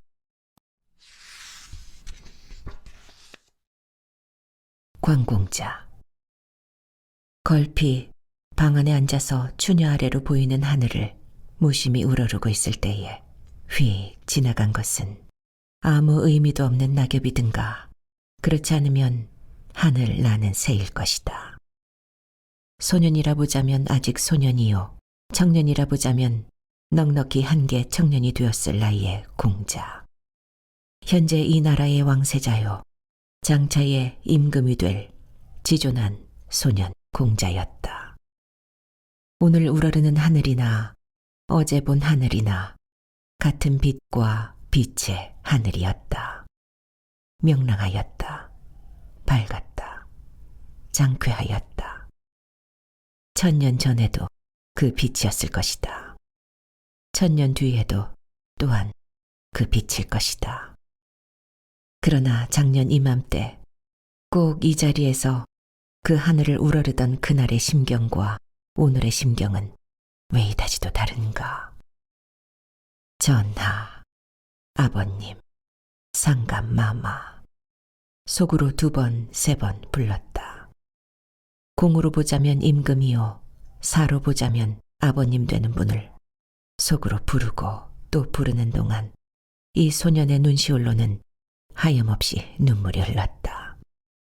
진실로 마음이 괴롭고 아픈 입장이었다. 어찌하랴. 지금 자기가 가지고 있는 이 동궁이라는 지위는 결코 아깝지 않다. 아깝지는 않으나 가슴이 아팠다. 어떻게 하면 좋을까? 어떻게 하면 좋을까? 밝고 명랑한 하늘을 우러러보기는 하지만 마음은 조금도 명랑하여지지 않는다. 아까도 겪은 바였다. 임금이요, 겸하여 아버님 되는 분에게 아침 문안을 갔더니 아무 까닭도 없이 너 같은 것이 장차 임금이 되었다가는 나라를 죄 망쳐 놓으리라. 책망이었다.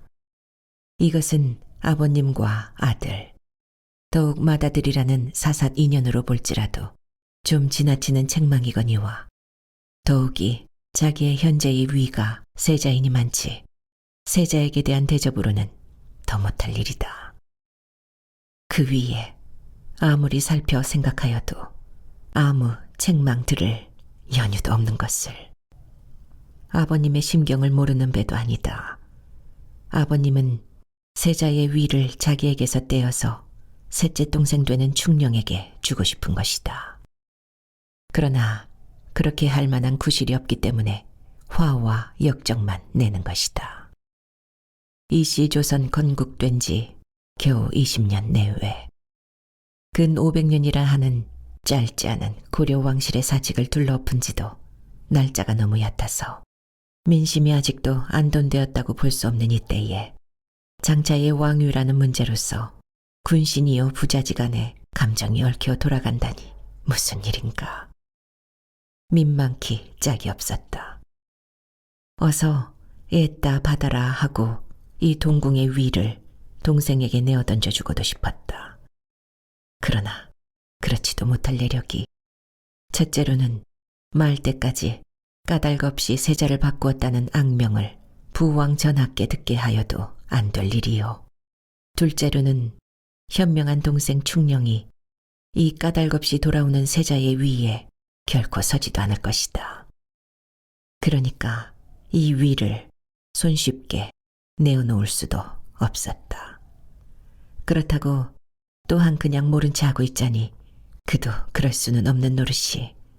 첫째로는 자기도 잘 아는 부왕 전하의 성격이니 전일 부왕 전하께는 이복 동생이요 동궁에게는 삼촌 되는 방번과 방석이 왕위 때문에 부왕 전하께 해를 입었고 그 뒤로 부왕 전하의 동복되는 방간이 또한 같은 문제로 귀양을 갔다가 그곳서 세상을 떠났으니 부왕 전하의 성격으로는 왕위 문제 때문에는 지친도 돌보지 않는다.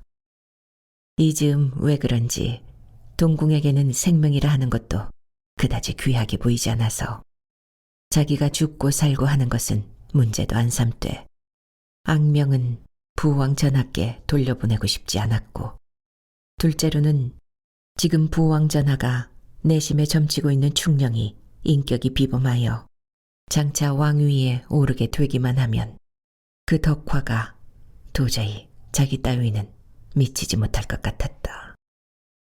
비교적 숙성하고 뇌락 활달한 위에 또한 출중한 안목을 가진 동궁은 다른 사람으로 보자면 아직 연이나 띄고 장난이나 할 나이지만 사람을 알아볼 만한 안목을 가지고 있었다. 이 안목에 비친 동생 충령은 결코 상린이 아니었다.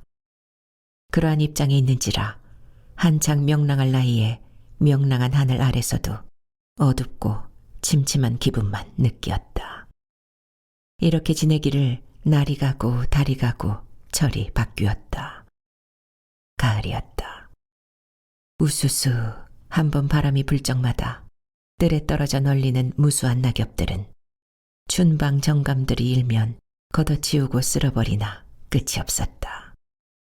문을 방시시 열어놓고 뜰에서 춤추는 낙엽들을 무심히 바라보고 있는 동궁. 안색이 매우 초췌하였다. 무심히 뜰을 굽어보기를 한각경, 두각경. 이윽고 별감 하나이 뜰 아래 와서 국궁하였다. 계성군이 행차하십니다. 동궁은 가볍게 머리를 끄덕이었다. 그리고는 몸을 일으켰다. 계성군이라는 것은 동궁 시강원의 정이품 빈객으로서 동궁께 왕자의 도를 시강하기 위하여 늘 춘방에 오는 것이었다. 그날 계성군 일에는 여러 가지 예사롭지 못한 모양을 동궁에게서 발견하였다. 글 배우기를 싫어하는 것이 현저하였다.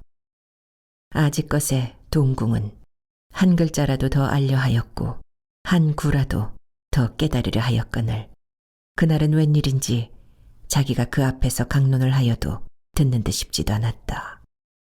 한창 동궁의 앞에서 고성의 가르침을 강론할 적에도 동궁은 우두머니 앉아있다가는 뚱딴짓 말을 꺼내기가 예사였다. 이래가 한창 글 뜻의 해석을 설명하고 있을 때에 동궁은 갑자기 하인을 불러서 무슨 다른 일을 분부하기가 일쑤였다. 말하자면 이래는 이래 혼자서 이야기를 하고 있고 동궁은 동궁대로 다른 생각을 하고 있는 것이 분명하였다. 이래의 생각에는 이것은 너무도 괴이한 일이었다. 시강을 끝내고 춘방을 물러나온 이래는 임금께 들어가 뵙고 오늘 시강한 때에 배우니 동궁이 미령하신 듯하오니 의관을 보내어 진맥합시다 하고 여쭈었다. 그 뒤로부터 동궁의 태도는 나날이 변하였다. 글 배우기를 싫어하였다. 단지 글 배우기만 싫어하였다 하면 그것은 문제가 다르게 붙으나 행동거지가 차차 수상한 점이 많아갔다. 단아한 공자였다. 문과 무에 어울러 능한 청년이었다. 그러나 지금의 동궁에 있어서는 단아하다는 점은 찾아보려야 찾을 수가 없었다. 한순간이라도 눈이 한 군데 멈추어 있는 적이 없었다. 두룩두룩 두리편 두리편 전후 좌우로 움직이고 구울고하여 눈부터가 그럼에 다른 행동도 거기 따라 내려앉지를 못하고 남보기에 무슨 큰 죄나 범한 인물인 듯 싶었다. 귀공자는커녕 천종 중에도 최천종집 자식 같았다. 새덫을 뜰에 장치하여 놓아두었다. 그리고 시강원 좌우 빈객이 한창 시강을 할 때에 새덫에 새가 와서 잡히기만 하면 버선발로 뛰어나가서 잡힌 새를 꺼내고 다시 장치하여 놓고 들어오고 하였다. 공식 조화 같은 때에 동궁이 반드시 대전을 모시고 조화를 받아야 할 경우 같은 때도 오늘은 머리가 아파서 못하겠다. 오늘은 여사여사하여 못 모시겠다. 모두 회피하여 버리고 하였다. 그래서 사실 머리가 아프다든가 혹은 못 피할 만한 사세가 있는가 알아보면 그렇지도 않고 춘방에 누워서 뒹굴고 있거나 혹은 사냥을 나가거나 한 것으로 단지 피하기 위해서 꾸며낸 일시적 허언에 지나지 못하였다. 할 수 있는 것 부왕 전하를 대할 기회를 피하였다. 매일 조석의 문안도 대개는 시종을 대리시켰다. 부득이 뵙지 않을 수 없을 때는 잠깐 뵙고는 즉시로 물러나오고 하였다. 물론 이 모든 행동이 세상으로 하여금 자기를 광인으로 알게 하여 공의에조차 저절로 폐사가 되어 첫째로는 부왕 전하께 까닭없이 동궁의 위를 바꾸었다는 악명을 안 돌리고, 둘째로는 현명한 동생 충령으로 하여금 이 백성의 위에 임하게 하여 인군의 덕화에 몇 감기고 싶은 때문에 하는 것이지만, 사실에 있어서도 부왕 전하께 대하기가 싫었다. 대하면 반드시 화증을 내시고 공연한 꾸중만 내림으로 할 수 있는 것 피하고 싶기도 하였다. 이러한 광태를 부리는 한편으로는 또한 동궁으로서는 행하지 못할 난행까지 자주 하였다. 동궁이 어디 나가려 하면 반드시 노부를 차려야 한다. 그러나 이 동궁은 그렇지 않았다. 춘방 별감 한두를 데리고 걸어서 밖에 나가기가 일쑤였다. 기생집까지 가는 일도 있었다. 밤에 단 혼자서 궁장을 넘어나가 계집을 찾아 다니기까지 하였다.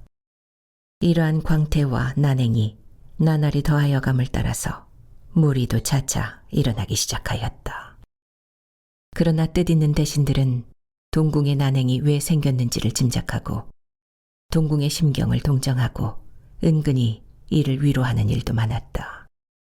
그런 대신이 있는 한편에는 또한 지금 임금의 심경을 짐작하고 손빨리 장차 10중 8구는 새 동궁으로 될 충녕대군에게 미리 아첨을 하며, 또한 임금께는 동궁이 여사여사한 난행이 있사오니 폐우 이편을 합시사하고 비위를 맞추어 드리는 사람도 많았다. 어떤 날 그때의 이조판서 황희가 세자께 뵈러 왔다. 보통 혼자 있을 때에는 다나하다가도 남이 오면 광태를 부리기 시작하는 동궁은 홀로 이 경서를 읽고 있다가 황 판서가 온다는 바람에 책은 얼른 감추어버리고 보료 위에 엎드려서 손으로 턱을 괴고 열린 문창으로 밖을 내다보고 있었다. 격식에 의지하여 내관이 들어와서 아를 때도 동궁은 그냥 엎드린 채 고개만 끄덕끄덕하였다. 뒤이어 황희가 영외에서 절할 때도 동궁은 본체 않고 뜰만 내다보고 있었다. 앉으라는 분부를 기다리고 황희가 그냥 읍하고 서 있음에도 불구하고 동궁은 아는지 모르는지 뜰만 내다보고 있었다. 근시하는 내관이 민망하여 동궁께 채근을 하였다. 동궁 전마마, 황 판서가 문안차로 오셨습니다. 무사하다고 그러려무나. 황희도 민망하였다. 동궁의 심경을 아느니만치 이렇듯 욕을 스스로 사려는 광태가 민망하기 짝이 없었다. 동궁마마, 날씨가 꽤 따스럽습니다. 황희가 할 일 없이 먼저 입을 떼었다. 그렇습니까?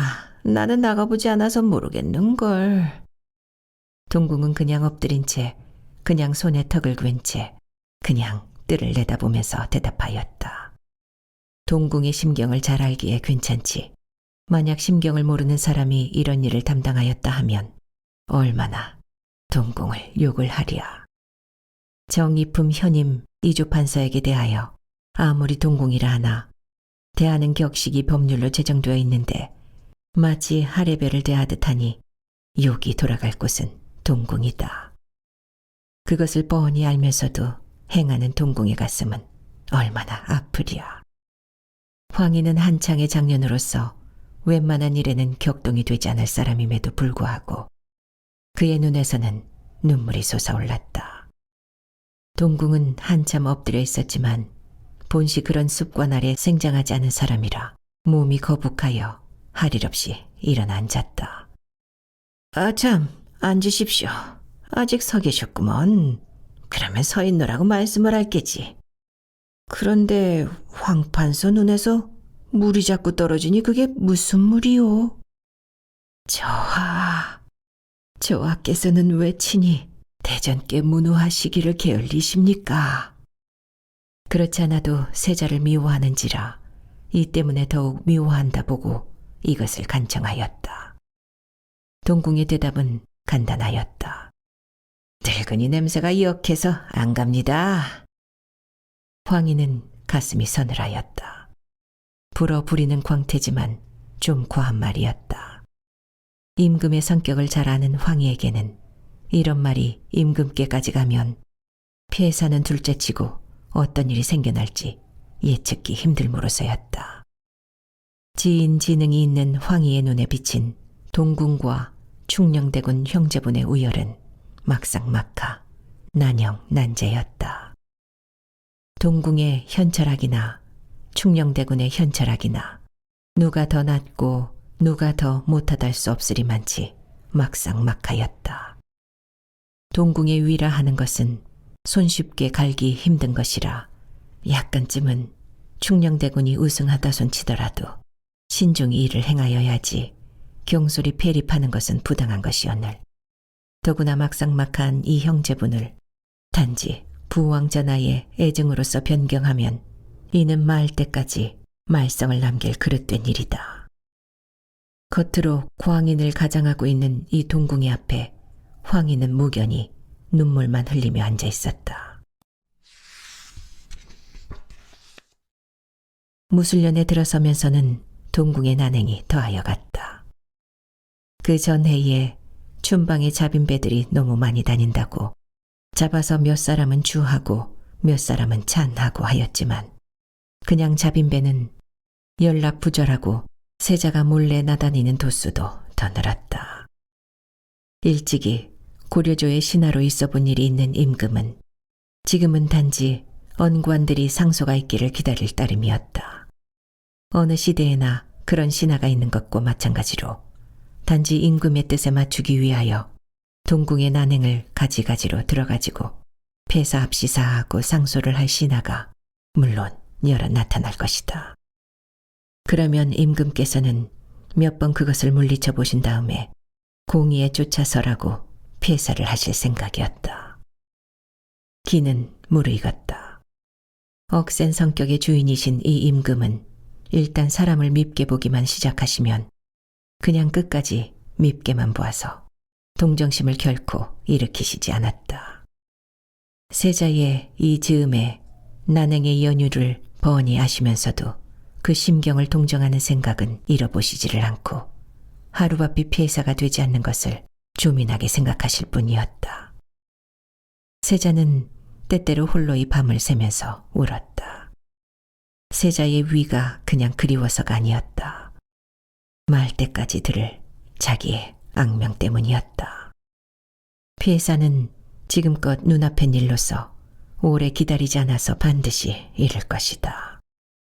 그렇게 되면 사가는 이 사실을 어떻게 기록하여 남길까? 오래 생각할 것도 없었다. 세자, 불무학업, 음어성색, 이구창녀, 부득기, 폐사. 물론 이렇게 적을 것이다. 1000년 후, 만년 후까지도 이 악명을 들어야 하나.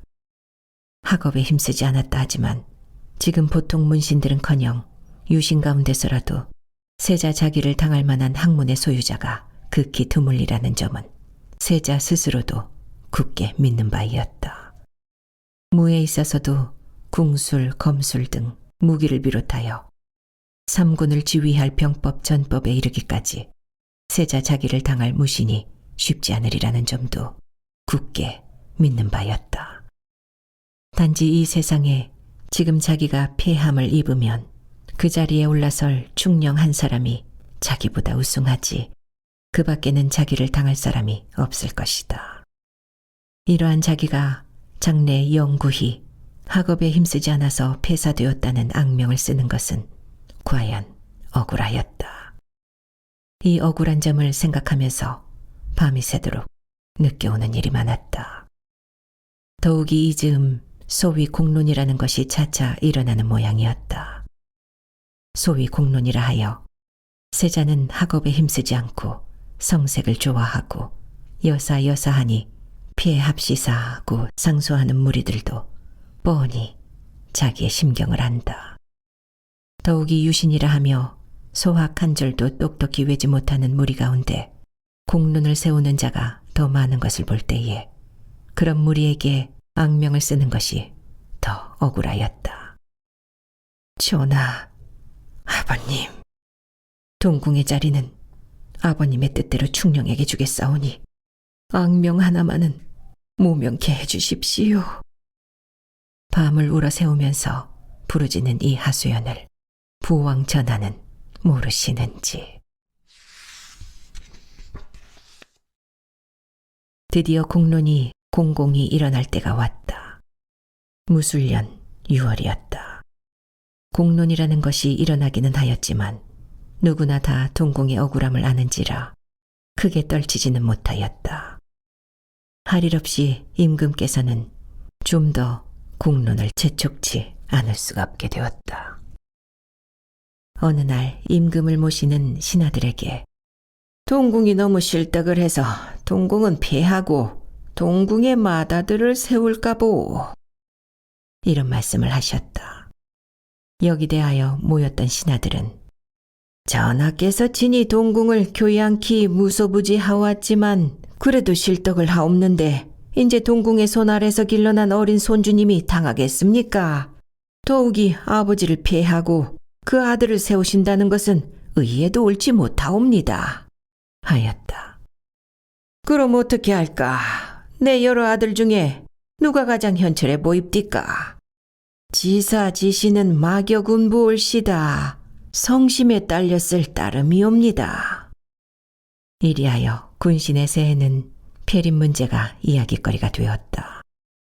이리하여 비공식으로 폐립은 결정이 되었는데 이 폐립에 희생된 사람이 둘 있었다. 하나는 황희였다. 황희는 이조판서로 있어서 여러 번 임금께 폐립하실 생각을 중지하시라고 간하다가 임금의 노염을 사서 공조판서로 좌천이 되었다가 다시 평안도 도순문사로 떨어졌다가 폐립이 결정될 때에 서인으로 떨구어 교화로 쫓았다가 대간이 청죄를 하여 또다시 남원으로 옮겼다. 이직도 또한 판서로서 폐립을 반대하다가 귀양을 갔다. 그때 벌을 받은 이 두 사람은 그 뒤 새 임금이 서신 뒤에도 그냥 죄를 벗지 못하였다가 그들을 벌 주신 임금 상왕이 승하하신 뒤에야 불려서 새 임금의 명신이 되었다. 이렇게 비공식으로 폐립이 작정된 2, 3일 후에 삼공신 문무백관 종친이 쭉 늘어서서 동궁 폐하기를 계상하였다. 오래 벼르던 일은 여기서 비로소 성공을 하였다. 동궁은 폐하여 양녕대군이라 하고 충녕대군을 동궁으로 책립하고 폐세자 양녕대군은 광주로 내쳤다. 6월에 동궁을 갈고 그해 8월에 임금은 은퇴하셔서 상왕이 되시고 충녕대군이던 동궁이 새 임금으로 보위에 앉으셨다. 이 새 임금이 세종대왕이시다. 양녕대군을 폐해한 교서의 하기를 현한 자로서 살을 삼는 것은 고금의 대의요. 죄가 있으면 폐하는 것은 국가의 항규라. 과인이 일찍이 맏아들 되는 죄로서 동궁을 삼았더니 나이가 차도 글 배우기를 싫어하는 위에 더욱이 성색을 좋아하는지라.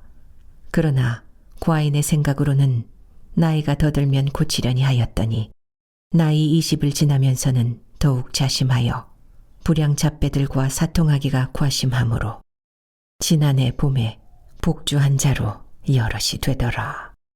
그때 동궁은 자기의 잘못을 모두 써서 종묘에 고하고 과인에게도 상서하여 회개하는 듯 싶더니 얼마 안 지나서는 또 간신 동궁의 장인 할로의 꾀를 받아서 난행이 다시 여전하게 되더라. 이에 과인은 부자의 은으로 할로와 거래를 못하게 하였더니 동궁은 회개는커녕 오히려 원망하는 생각을 품고 분연히 상서하는데 그 글뜻이 매우 패만하여 군신의 예가 전혀 없더라. 정부, 훈신, 육조, 대간, 문무백관이 합사서장하여 써하되 동궁의 행동이 사직을 잊지 못할 것 같고 충녕대군은 영명 공검하고 효우 올량하며 학업에 힘써서 가히 동궁의 직을 감당하리다 하기에 과인은 그 말을 쫓아서 동궁을 폐하여 광주로 내어 쫓고 충녕대군을 세워서 세자를 삼노라. 운운. 충녕대군이 왕위에 오르시고 당신은 상왕이 되셨으니 상왕의 희망은 다 폈다.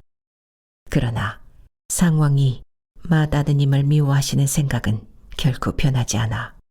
나는 이제부터는 양령을 아들로 보지 않을 터이니 법에 걸리거든 정부에서 잡아와도 좋고 육조에서 잡아와도 좋다. 법대로 시행하라고까지 분부하셨다.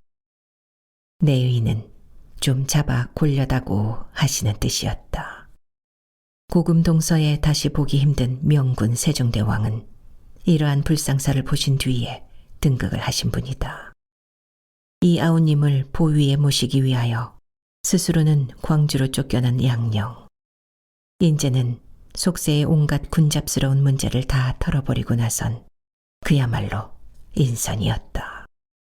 단지 아직도 남아있는 근심은 소인배들의 잡간이었다. 지금은 임금이 되신 동생의 효우하시는 마음을 잘 아는지라 그다지 염려할 것은 아니지만 그래도 잡인배의 잡간이 과하면 아우님의 성덕에 누가 믿는 일이나 안 생겨날까. 지금 광주에 가 있는 양령은 여사여사한 비행이 있는 사람이오니 멀리 귀양을 보냅시사.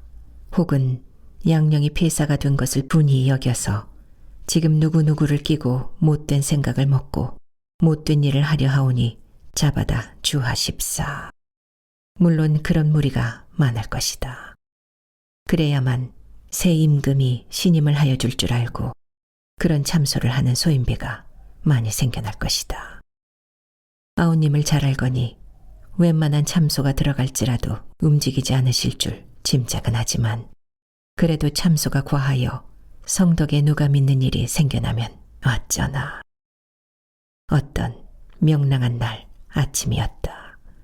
한가하고 자유로운 신문인 양령은 즐기는 사냥이라도 나가볼까 하고 그 준비를 시키고 있을 때에 대궐에서 별감이 달려왔다.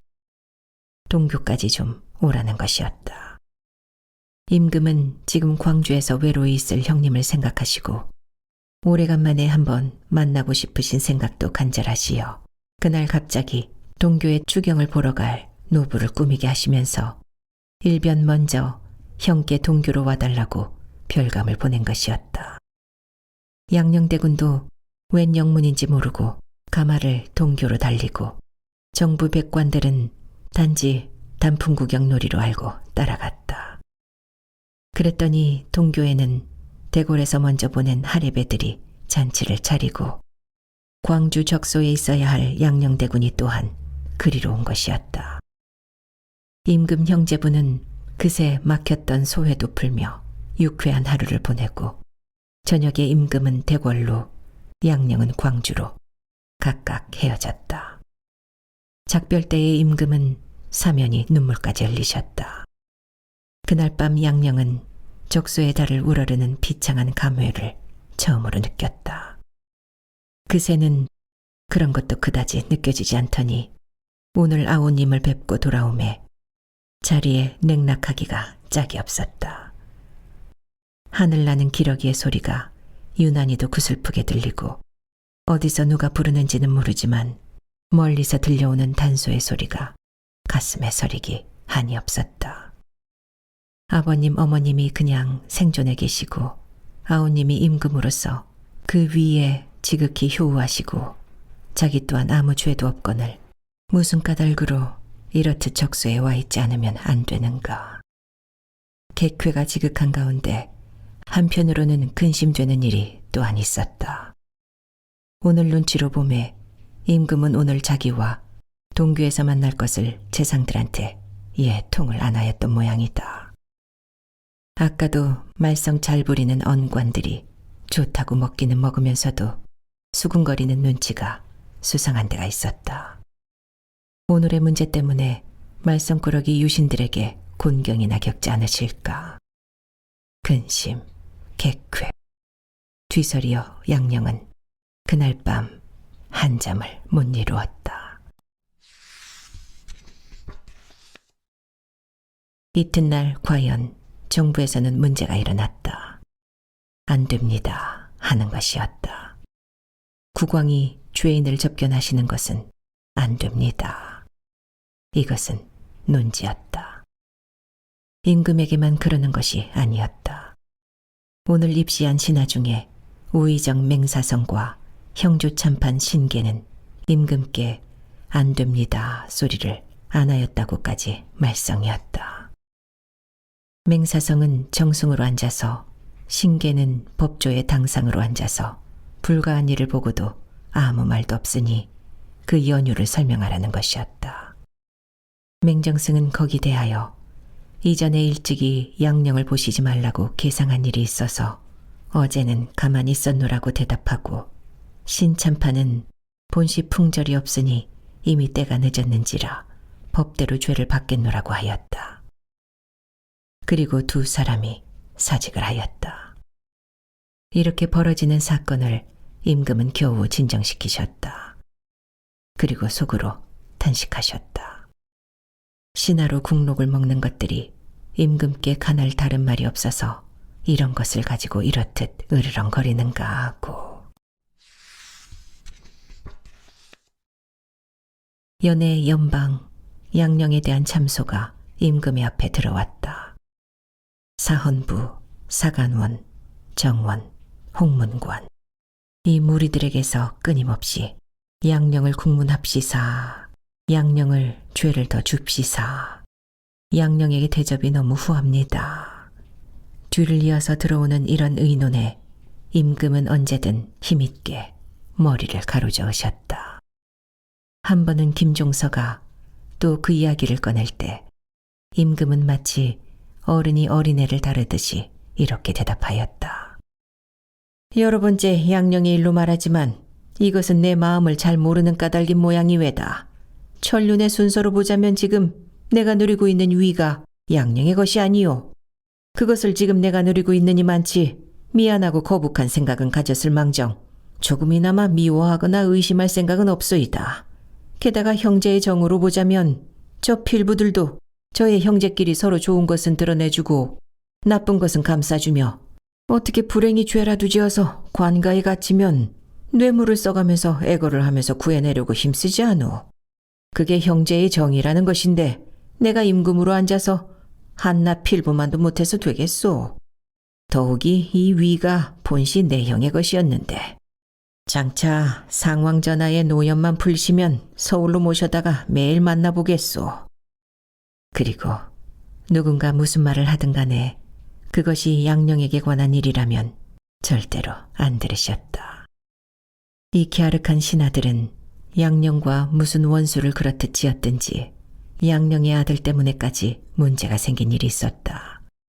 형 양령에게 미안한 생각을 품으신 임금은 양령의 아들이 약간 잘하는 것을 보시고 순평군이라 봉군을 하시고 무슨 직에 붙여주려 하셨다.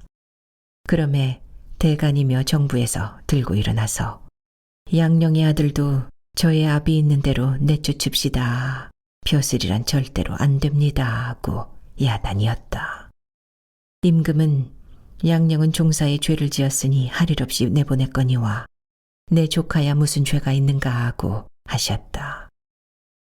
그러나 너무들 야단을 하므로 마지막에는 성 밖에 나가설게 하였다. 이렇게 지나기를 여러 해 이 신하들도 마지막에는 드디어 알아차렸다. 이 임금께는 양령을 참수한다고 더 사랑을 받지 못할 뿐 아니라 도리어 그 심정만 보이는 것에 지나지 못함을. 그리고 그 뒤로부터야 비로소 양령 참소의 주둥이가 닫혀졌다. 수년간이라는 세월이 흘렀다. 배소의 양념은 그것만을 눈을 크게 하고 기다리고 있었다. 자기가 자기의 몸을 빼내고 대신 모시니 임금이 과연 자기의 본바에 벗어나지 않아서 훌륭한 치적을 남기실까? 혹은 부왕 전하의 노염을 무릅쓰고라도 그냥 자기가 버티어서 자기가 임금이 되었던 편이 이 백성들에게 이루었을까? 눈을 크게 하고 기다리던 업적은 차차 나타났다. 가로되 지편전 설치, 가로되 찬술과 제작, 가로되 국문 창제, 가로되 육진 개척, 무엇 찬란한 임금의 업적은 끝이 없이 뒤밀려 나왔다. 신하에는 명신도 열신도 없었다. 이 임금의 아래 가만 있기만 하면 저절로 명신이 그렇게 되는 것이었다. 어디서 그렇듯 훌륭하고 많은 안이 뒤밀려 나오는지 임금이 급급히 돌아가는 것도 아니었다. 신하들을 못 견디리 많지 구사하는 것도 아니었다. 홍그럽게 시키는 일을 홍그럽게 지휘하시는 대로만 하여 나아가면 한 개의 훌륭한 업적은 생겨나고 하는 것이었다. 2조 500여 년 임금의 덕화가 향대부의 이하인 서민에게까지 미쳐본 임금은 이분 단 한 분뿐이다. 500여 년간의 정치가의 업적으로서 서민에게까지 미쳐본 이는 흥선대 원군 이하응 뿐이었다. 근 30대에 임금이 군림하셨고 그 가운데는 명군, 현군도 많으셨지만 임금의 덕이 서민에게까지 내리는 적이 이 임금의 때 이외에는 없었다. 광인이라는 악명을 쓰면서 불무학업하고 음어성색이라는 욕을 들으면서 이 임금을 군주로 용상해 모신 양령은 이 임금의 나날이 진척되는 업적을 바라보면서 자기는 결코 헛되이 악명을 쓰지 않았노라고 자기에게 대하여 큰 소리로 자랑할 만한 자신이 넉넉히 생겨났다. 아, 충령아, 동생아, 전하여 만수무강하시옵소서. 만수무강하시옵소서. 영구히 벗지 못할 악명을 쓰고도 양령은 만족하였다. 뿐만 아니라 내가 악명을 쓴 덕에 너희는 고금에 다시 없는 훌륭한 임금을 가졌다고 남산 꼭대기에 올라서서 고함 지르고 싶은 충동을 참기가 힘들었다.